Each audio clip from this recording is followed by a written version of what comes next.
please hit the save to page. Here, you read that.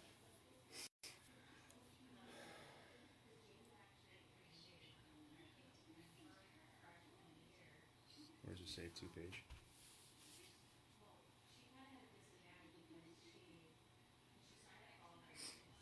I'm guessing, Dad, you're gonna click end live video when you're done, and then maybe look for one of these options. Once you end the video, something else will pop up. Okay.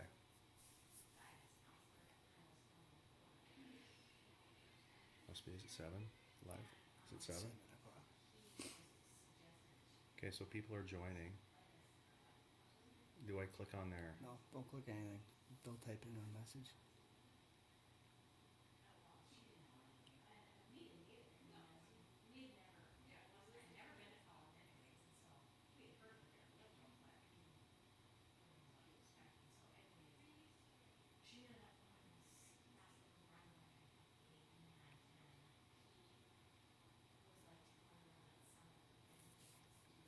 Turn that light on.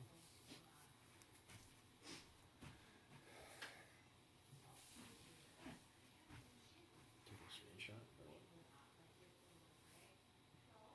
You can't really take a screenshot, can you? Well, just know that everyone can see you right now. Yeah.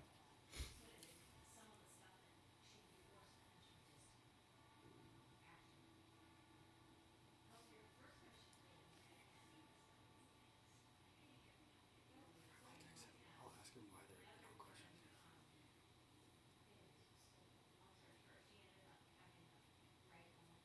You stay here for 30, Cal? Well, I'm going to I know, but can you... Yeah, I can.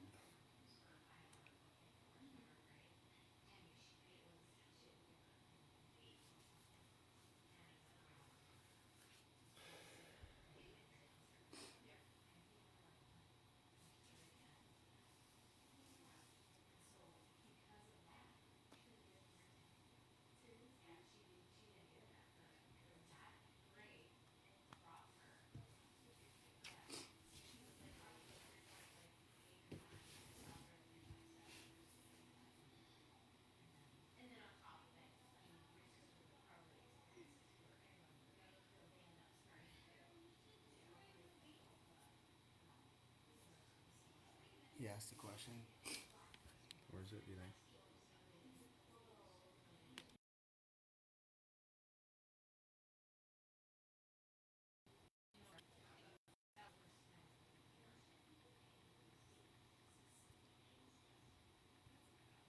Open live questions editor. Yes. No. You're okay.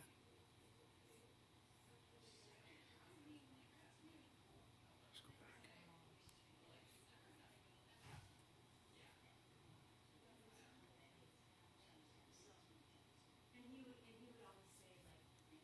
Just see the names of people joining right now. I don't see any questions coming my way.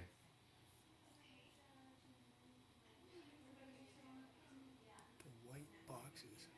There's no white boxes. Take a screenshot, send it to them.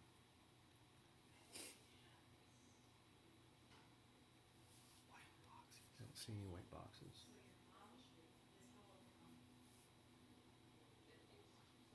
Did you send it? Yeah. Wait, what is this? Event logs. No. How do I get rid of that over here?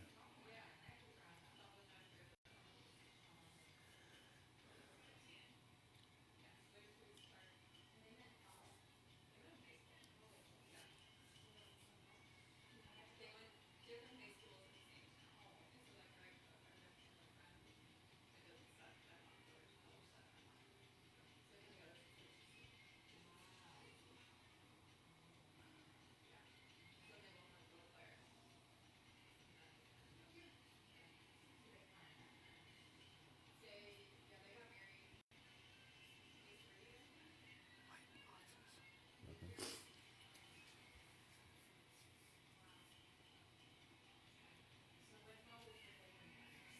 I have no idea, Dad.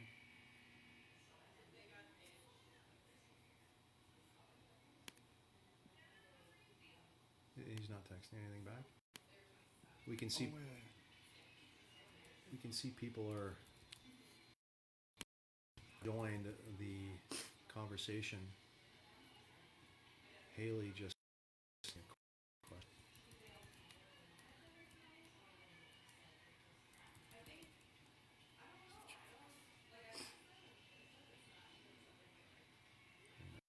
say there's no can't see it anywhere. Can't scroll up anymore. New comment. Can you mean wider, like, or that's as big as the screen goes, right? Yeah.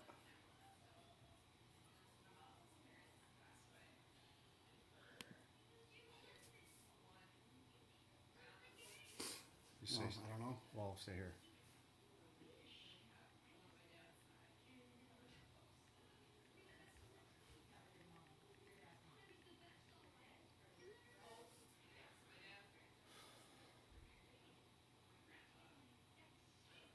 Why doesn't he read the questions to me and I can, huh? Oh, I know, yeah.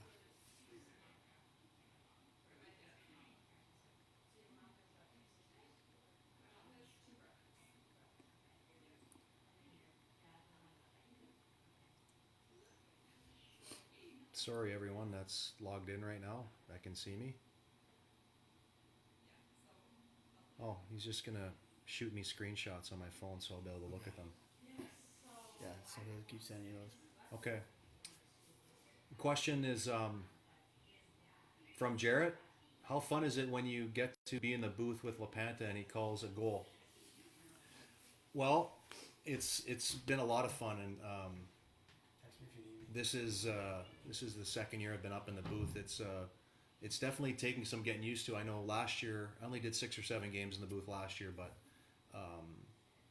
last year I was probably talking a little bit too much and sometimes talked probably when I shouldn't. But the more you work with somebody for an extended period, now we've done about 20 or 25 games here together this year. The more games and reps you get together with the guy that you're working with, it makes everything, obviously much easier. And I try to do my best not to, whenever a loose puck pops out and someone's got a chance to score, to just finish up my thought as quick as I can, so Anthony can get on the call. So, but that's definitely taken some getting used to. Haley Quince has asked, what have you been up to since we've all been stuck at home? My life has been crazy, just like everybody else's. Just not a whole lot going on. Trying to figure out ways to fill your days. One of the things that I've tried to tackle here over the last 10 days at home is I've tried to get into cooking a little bit. I made Anthony LaPanta's famous Italian vodka cream sauce the other night, which was a hit here at the house. And we just actually finished dinner here about a half an hour or so ago. I went and bought all the ingredients this morning at Kowalski's for lasagna, and actually I'm not gonna lie, the lasagna was pretty good. I was a little nervous when I put it in the oven that it wasn't gonna turn out. So cutting some time down by working on cooking a little bit, spending time with I have 5 children. My 3 oldest are out of the house right now. I got 2 young ones at home right now, a 13 and a 10-year-old, trying to spend some time with them, do some homeschooling with my wife, and I'm sure there's a lot of people out there that are doing the exact same thing, and I think a lot of us are recognizing that teachers and people in education are very underpaid, and they should all be making $1 million a year, in my opinion. Another question is here: do you prefer doing the pre and post game, or do you like doing the live action? The pre and post I've done for 8 or 9 years now. I don't do all the games, but I do about half of the games. And because you get so many reps during the year, I'm much more comfortable doing the pre and post. So when you're up in the booth with Anthony, it's a completely different ball game. The way you prepare is completely different. I haven't quite figured out how to prepare efficiently. So, I look down at my notes and my sheets after the game, and I used about 10% of all the knowledge that I had for that game. So you don't need everything that you do. So I haven't quite figured out that whole thing on how to prepare properly quite yet, but I'm sure as years pass and I continue to do more games up in the booth, that'll become more second nature. But if you had to ask me, probably enjoyed being up in the booth a little bit more, even though the work is probably threefold, being up in the booth. But I've enjoyed my time the last couple years working with Anthony. He's a true pro, and you know, we realize as players, you know, just because we were a good interview when we played, that you just don't jump into the booth and think you're going to be great right away. You've got to work at it. It's just like being a professional athlete. You've got to put the time in. You've got to prepare. And once you know that you've done everything you possibly can, then you put yourself at ease because you know you've done everything you can. So I still get those butterflies before the camera comes on, before every telecast. And someone told me 10 years ago, if those butterflies go away, that's not a good thing. So those butterflies are always there right before that light comes on, and it's time to go. So I do really enjoy it. Another question here is, tell us a little bit about those backyard games at Morneau's house. That's a good question. Well, it usually happens on Wednesday mornings, and I've been out there a few times. Justin has a yard in a rink in his backyard. He's got his own Zamboni. We don't see all the work that goes in, but I'm sure he's up really early in the morning or up late the night before, making sure he gets the ice all set up. And you know, when we walk down the driveway with our skates and down to the rink there, you know, a lot of work is gone into it. And he doesn't hire anybody out. Justin's you know, he's a hard-working man. He wants to do the work himself, and so he's down there getting the ice ready. And he's got some friend named Joe Maurer. If anyone's ever heard of him, he likes to throw the skates on from time to time. I know Mark Parrish has spent some time out there. I haven't been on the ice at the same time with Mark, I don't think. I've been on the ice with his brother Gino, Hot Rod, the equipment trainer, a few times. But usually we get, you know, 4 to 7 guys together, play a little 2-on-2, 3-on-3 on his outdoor ice, and it's a lot of fun. And when you're playing with baseball guys, I learned to bring my shin pads after the first couple times because they're hacking and whacking at the pucks, and get a lot of bruising around my shin area when you're playing with those baseball guys. But no, we have a good time, and I've got a chance to meet and get to know those guys pretty good, and they're just down to earth people, just like what you see on TV. And you know, everybody talks about Joe Maurer being down to earth.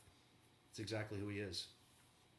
Another question here from Shane: have you ever asked a player or an autograph for an autograph or to trade jerseys or sticks? Have you ever asked another player? No, I haven't.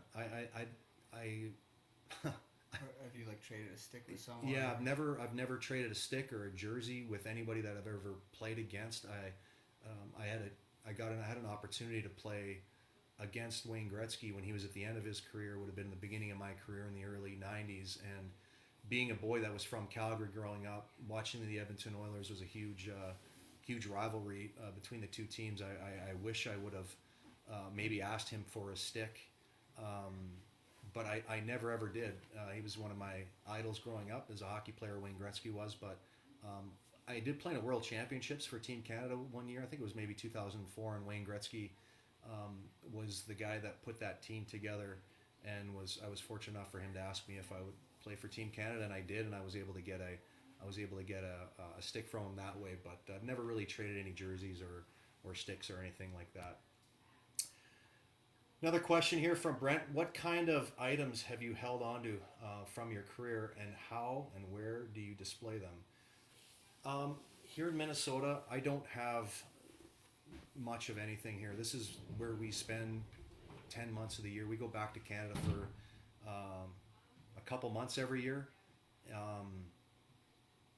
but we spend most of our time here. And we have some pictures of myself downstairs, but maybe in the back corner. I don't have a whole lot of pictures of myself. You see this picture over my shoulder here. This is my oldest son when he played at St. Mary's. That's a picture of him in our back room where I'm at here right now. But not a whole lot of stuff hanging here at the house. Most of my stuff is at my mom and dad's place in Calgary where I grew up. I've got my first ever NHL goal. I've got some sticks that I played with. I used to collect, when I played in the National Hockey League, I collected a bunch of a bunch of sticks from superstars. I've got a Ray Bork stick who I played with in the early '90s. Al McGuinness won a Norris Trophy. He played for the Calgary Flames and won a Stanley Cup with the Flames. I had a chance to play with him in the mid '90s. Phil Housley I played with as well. Guy won a Norris Trophy as well. So those are three guys just off the top of my head that I have their sticks somewhere back in Calgary. I've also got a Joe Mauer and a Justin Morneau jersey that they were nice enough to sign. Hanging, we spend our summers out in British Columbia. That's where our lake cabin is, and I have a back room there, and I've actually got more stuff of other people hanging around my, where we spend our time in Canada. So, okay, here we go. So the next question here is. Can you tell us about some of your more memorable games in the NHL, playing or broadcasting? Well, the most memorable, just going through my playing career, my first NHL game was always something that I'll never ever forget. I was 20 years old, was drafted by the Boston Bruins. I played my first ever game in Vancouver against the Canucks, and we won that game. I was actually playing junior hockey that year. And the only reason they called me up is because they were out on the West Coast. The Boston Bruins were out on the West Coast playing Edmonton, Calgary, Vancouver, playing all those teams, and they had so many injuries. I was not even officially under contract, but they had some stipulation that they had an emergency situation, so they could call me up to play a couple games. So I went from playing junior hockey, flew out to Vancouver, played my first game in the National Hockey League, and then we went up winning that game. And then 2 nights later, was able to play in my hometown where I grew up in Calgary, which was really cool, and I ended up scoring my first ever NHL goal in my hometown in my second game in the NHL. That was really cool. Everybody remembers the goal Andrew Burnett scored in Game 7 against the Colorado Avalanche. By the way, for people that are watching, I think Fox Sports North is going to air Game 6 on Friday of the Colorado series, and then games where Richard Park scored in overtime, and then Game 7 where Andrew Burnett scored in overtime. I think that's going to air Saturday, which is going to be really cool. To be perfectly honest, people think that I go back and watch these games all the time. I think I've seen the highlights before many times of the goals, but I've never actually sat down and watched the games back. So it's going to be nice Friday and Saturday to go back and watch those last 2 games and kind of reminisce and remember and see how they unfolded. But as far as my broadcasting scenario, I don't really have memorable games. I guess the one memorable game that sticks out to me the most is I was doing pre and post when the Wild lost to the Chicago Blackhawks in Game 6 at home, and I can't remember. Yeah, it was in overtime, I believe, or maybe 2-3 minutes left in the game. Stanchion Gate, where the puck was up on the glass in a tied game. Late in the game, or even I think it was in overtime, Patrick Kane picked up a loose puck when the goalie went behind the net, and it hit the stanchion, came out front, and sure enough, it goes to Patrick Kane, and he buries the puck. That was devastating, and to go on the air after that, it actually took me 5 minutes just to snap out of it because I could not believe what I had seen. So that was a pretty memorable game in my broadcasting. Favorite hockey movies.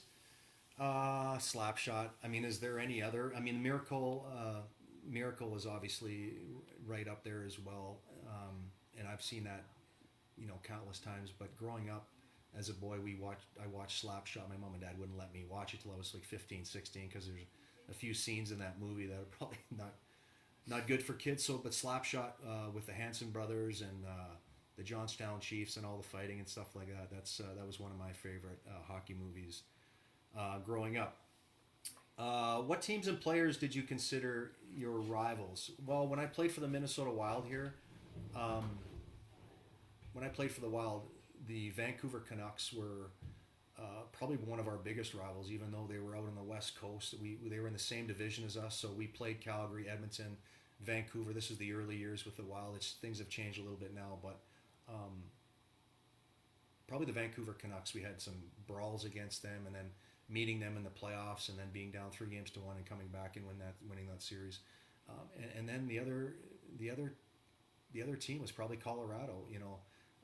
I know we beat them in 7 games, but it seems like whenever we played the Colorado Avalanche, there was always animosity between the two teams. I don't know exactly how that happened even before we got into the playoffs, but after that series in 03, it seemed to ramp up again. And then the Minnesota Wild in 2014, again in Game 7, were able to go into the Pepsi Center, and Nino Niederreiter scores a goal in Game 7 in overtime to win that series. So we've had a lot of memorable moments playing against the Colorado Avalanche. Teams and players you consider your biggest rivals. I guess one of the questions I've been asked a lot over the years is, because I was a checking centerman and played against the best players in the world, pretty much every night for 7-8 years in a row, who are the hardest guys to play against. And the two guys that just jump off the sheet at me, number one is Joe Sakic. He was probably the most difficult guy to play against, just because of the way he moved the puck around and in the offensive zone, and he never hung on to it for longer than a second and a half. So he liked to move the puck past you and then jump past you and try to get into open space. So he was really difficult to check. And Mike Modano, he's obviously with our organization right now, and Mike was one of the fastest players in the league. And anytime you played against Mike, you had to know exactly where he was in the neutral zone, because he was just so fast. So I told Mike this, I don't know if he knew this or not, but I told Mike this here about 2-3 months ago. So anytime we played the Dallas Stars, whenever we didn't have the puck and the other team was coming through the neutral zone, we played a 1-2-2 to try to sit back and force them to make turnovers in the neutral zone. When we played the Dallas Stars, because of Mike's speed and I was on the ice, our 1-2-2 system basically came out. It was just thrown into the garbage, because I was going to always skate around with Mike Modano through the neutral zone just to take him out of the play and not allow him to score through the neutral zone with his speed. And then whatever happened in the offensive zone, we would just live with that. And if they turned pucks over, we would go the other way. So those are probably the two hardest guys I ever had to play against. Yeah. What sport besides hockey are you the most passionate about, or do you enjoy playing? I grew up playing every sport. Baseball. So when I grew up, I know the kids today are playing like 10, 11 months a year, but when we grew up, this generation that I grew up playing with, we played baseball and lacrosse, or baseball and hockey, 6, 7, 8 months. Like baseball for 6, 7 months, hockey for 6, 7 months, and it was the same thing with lacrosse. So a lot of players that grew up on the East Coast, whether you're Canadian or American, a lot of those guys grew up playing lacrosse during the summer and then hockey during the winter. So baseball was actually my favorite sport growing up. It was the one sport that I enjoyed more than any other, grabbing my ball glove and playing baseball. I was a pretty good ball player till I was probably about 15, 16 years old. And then some of the kids that were my age started to evolve and started passing me, and my skills didn't quite take off like some of my friends and things like that. So I started kind of turn my life a little bit more to hockey, and then when I was 15, 16, started playing more like 8, 9 months a year during camps during the summer, and it wasn't really till I went off and played junior hockey that I realized maybe I had an opportunity to potentially get drafted. But another sport I play is golf. We have 5 kids, so the 5 kids have just crushed my golf game. There was a time before I had kids that we would play 36 holes a day, and then another emergency 9 if we went and had a few beers in the clubhouse. But anyway, just golf, baseball, badminton, ping pong. I mean, honestly, whatever paddle or whatever we had, that was what we liked to do. But I really did enjoy baseball. Was probably one of my biggest love. Biggest pranksters that you've encountered in your playing days. Pranksters.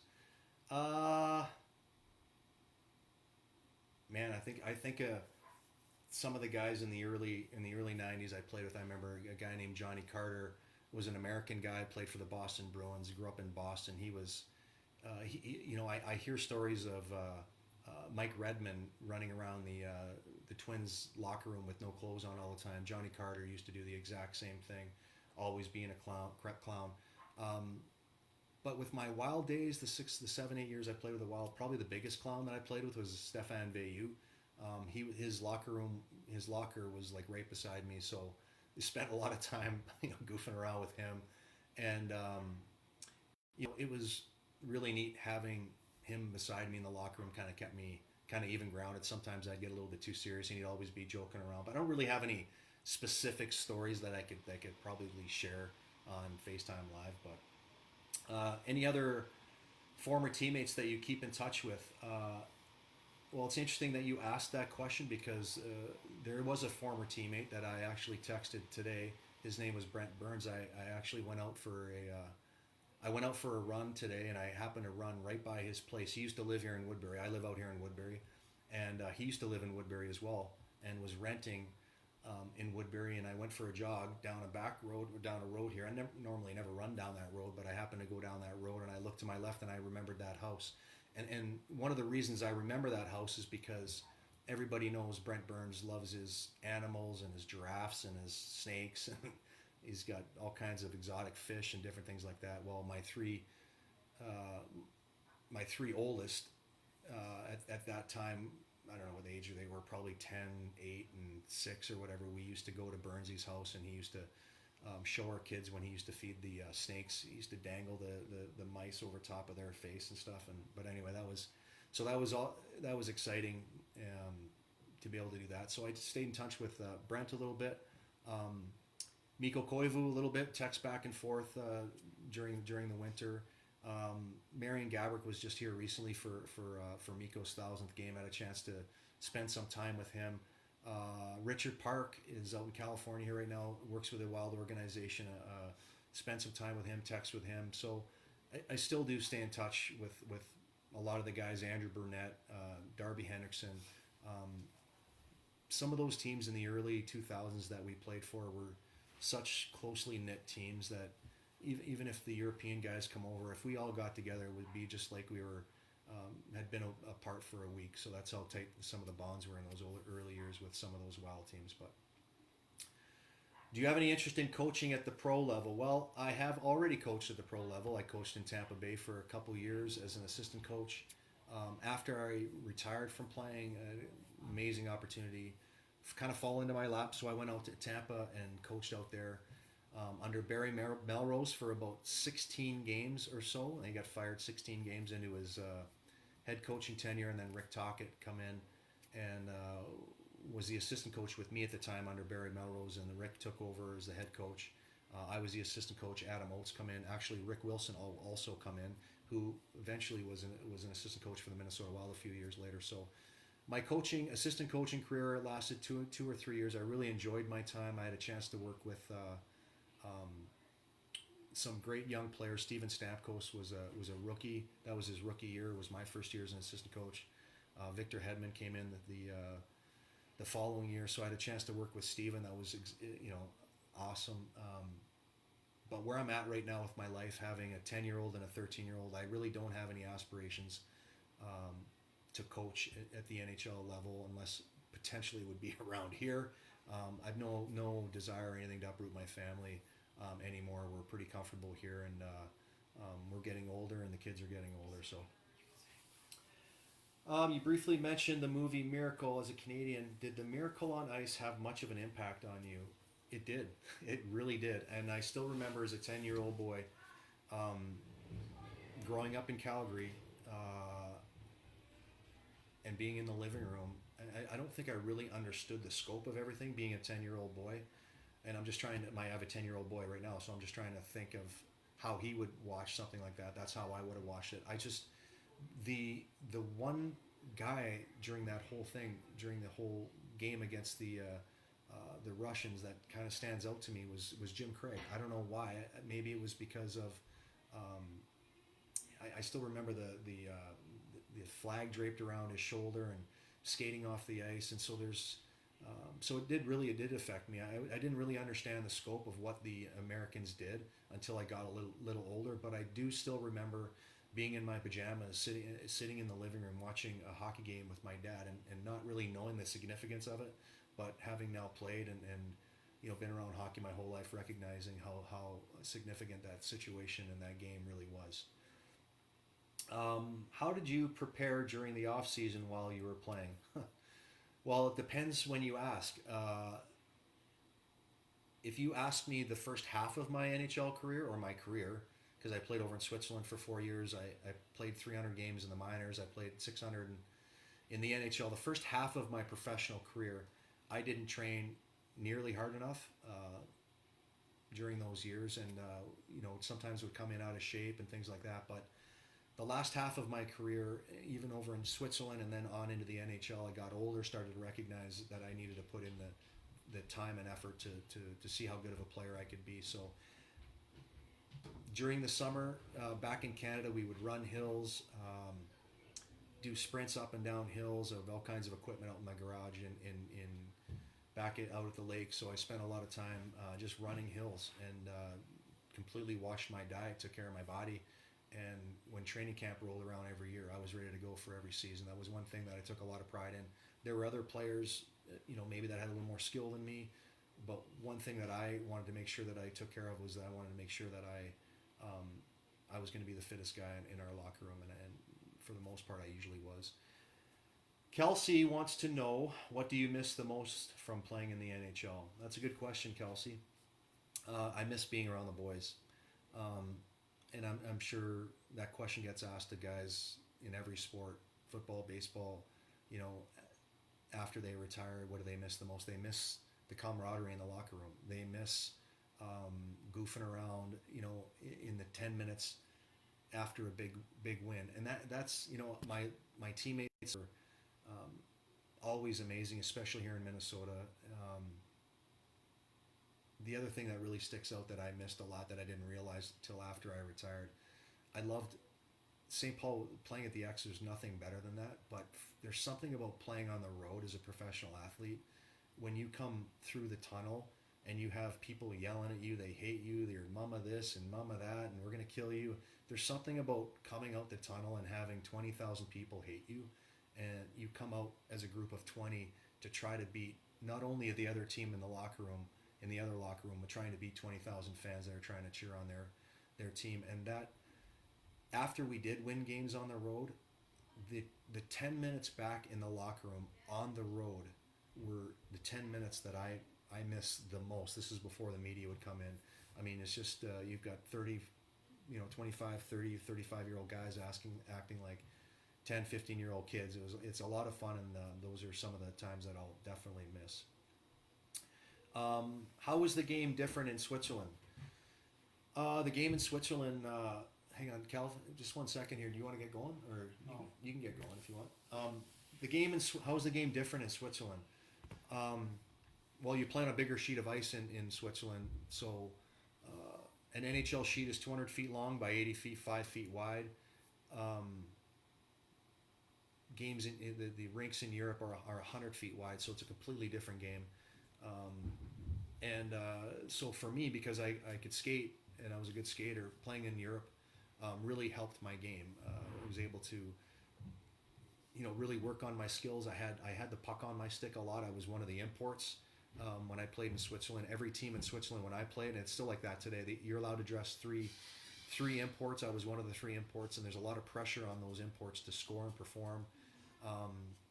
So when I went over to Switzerland and played for 4 years, I didn't really realize at the time, but I was becoming, just with all the pressure on the imports to have to score, I didn't realize I was becoming a better player, and my skating got better. Playing on a bigger ice surface, I still remember our power play breakout was basically just leaving the puck behind the net, and I would swing back and pick it up with as much speed as I possibly could. So my confidence continued to grow as a player, and then when the NHL expanded in the year 2000, and I got an opportunity to get back into the league, I didn't realize at the time that I was a much better player after I came back from Switzerland than when I was before I went over to Switzerland. So completely different game. Haley wants to know, did you have any pregame rituals, meals, etc.? I did. I did have quite a few rituals. One of the rituals, I'm just trying to think, it's been so many years now, 15 years since I retired. Well, it's been 13 years since I retired, but I used to eat my pregame meals at a restaurant here in Woodbury. Cannot remember the name of the restaurant, but when I walked in every home game at 12:30, whatever, my salad, my fish and chicken and everything was ready to go. So I was always in the restaurant for only about a half an hour or so, and got out of there. I used to wear a dress sock under one of my socks, and I think a lot of the players would see me walk around with one dress sock on and then one regular sock, and they thought I was superstitious. But I had one foot. I still do have one foot that's quite a bit bigger than the other, and everybody has a foot that's bigger than the other, but I have one that's quite a bit bigger than the other. So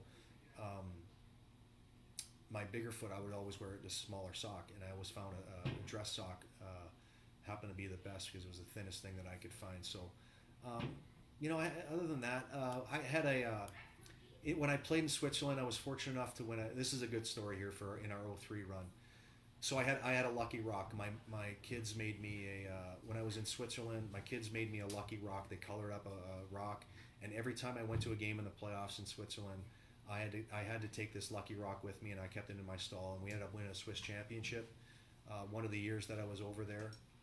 And so when the playoffs started in 03, I got one of my kids to make me up another colored rock, and so that color rock, I didn't just keep it in my locker. I brought it out on the bench, and Mario Tremblay, our assistant coach, would have that lucky rock in his pocket for all those games during the playoffs during 03.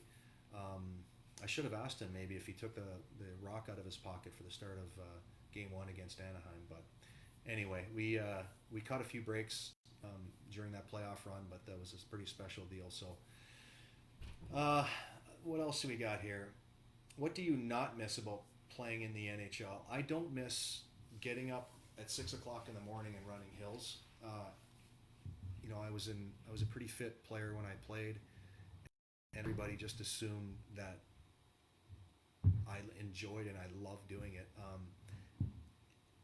I don't mind working out. I actually still work out to this day, but I ain't beating myself up like I used to. As far as running hills and just killing yourself for 2-3 hours a day. I'm like everybody else. I like to get my hour workout in and call it a day. So I don't miss getting up at all in the mornings and getting those workouts in. What do you like about the current Wild team and the direction they are headed? Well, the direction that they're headed right now is we don't know what's going to happen here with this coronavirus situation that's going on. It sounds like things potentially could get worse before they get better here over the next 2 or 3 weeks. Hopefully that curve flattens out. Everybody is here and talks about the curve. If we continue to do social distancing, and I think the people for the most part have done a great job. The people that I've been around anyway, but I like the way this Minnesota Wild club is playing right now. They were on fire here. I think they were like 7-3-1 in their last 11 games here before the league got shut down. So they were coming together as a group. We as broadcasters get a chance to spend some time around the locker room. You could tell since Dean Evison has taken over from this team, there's a different vibe in the locker room. I don't know exactly why, but I feel it. Walking around the room, guys have smiles on their faces. You can tell guys care about each other, and guys have been playing hard. And Kevin Fiala's taken his game to another level, and it's going to be interesting to see where his game goes here over the next little while. But I love the direction of this club, and I just hope and pray at some point potentially we could be playing some hockey here during the summer. It would be really, really nice to see if this Wild team could get into the playoffs, and we've seen this a million times before. Just getting into the playoffs, anything can happen. So this season is not over yet. We're going to see how this thing plays out here over the next 6 weeks or so. But I like what I see from the Minnesota Wild. This is the last question here, and then I got to get rolling. Tell us a bit about the day you were drafted. Well, that's another interesting story. So obviously my career went full circle. I was drafted by the Boston Bruins and finished my career with the Minnesota Wild, but I was drafted by the Boston Bruins at the Met Center in Bloomington, Minnesota. I was drafted in the 3rd round by the Calgary Flames. back in those days, so my mom and dad and my sister flew in. We flew in from Calgary for the draft because there was a really good chance that I was going to be drafted in the first 3 rounds. If there was a 50-50 chance that you weren't going to be drafted in the 3rd round, there a lot of times you wouldn't even come to the draft because of potentially not getting drafted and having to go home being disappointed. But my agent at the time was Donnie Meehan, who is still a player agent right now and represents a lot of guys around the National Hockey League. He wanted me to fly out. He thought there was a good chance I was going to get drafted. Went to the draft, and back in those days, you could only be drafted in the first 3 rounds of the draft. And met 6 or 7 teams the day before the draft, and they all pretty much told me that if I was available in the 3rd round, that they were going to definitely take me.